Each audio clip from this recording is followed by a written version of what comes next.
J-8 avant le coup d'envoi de la Coupe du Monde de football. Place à notre rubrique Objectif mondial 2026.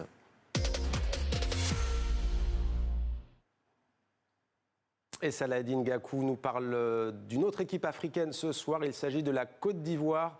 En plein renouvellement de génération, les éléphants devraient en principe s'extirper sans trop de difficultés du groupe E avec l'Allemagne, l'Équateur et Curaçao. La Côte d'Ivoire retrouve la Coupe du Monde pour la première fois depuis 2014. 12 ans d'absence, c'est beaucoup pour les éléphants. Dans le groupe E, ils seront face à l'Allemagne, l'Équateur et Curaçao. Ils pourront compter sur le talent d'Amad Diallo, de Yann Diomandé et également de plusieurs champions d'Afrique. Emers Faé, le sélectionneur des éléphants, est clair. Ils ne vont pas aux États-Unis pour de la figuration ou du tourisme. Alors, quel objectif pour les éléphants? J'ai posé la question au journaliste Malik Traoré. L'objectif, si on n'est pas trop ambitieux, mais on l'est quand même, c'est d'aller au deuxième tour pour la première fois, sachant qu'on, même malgré la génération dorée, on n'a jamais pu atteindre cet objectif. Et après, tout est possible.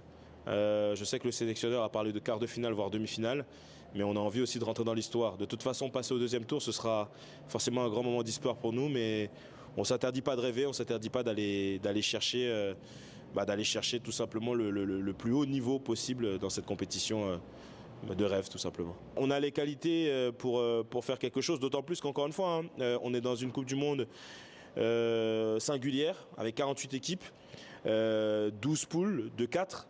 Et 8 meilleurs troisièmes peuvent aller en 16e de finale. Donc franchement, avec une victoire, on peut se qualifier. Une victoire, un match nul, ça vous ouvre quasiment les portes des 16e de finale. Donc franchement, la porte est ouverte. Faut être optimiste et moi, j'y crois.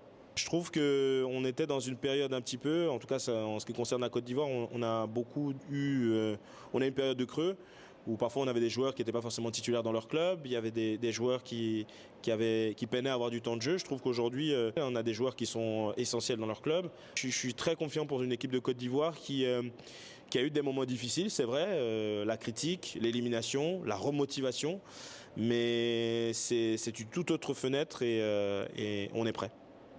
Premier match pour les éléphants, ce sera le 14 juin à Philadelphie face à l'Équateur.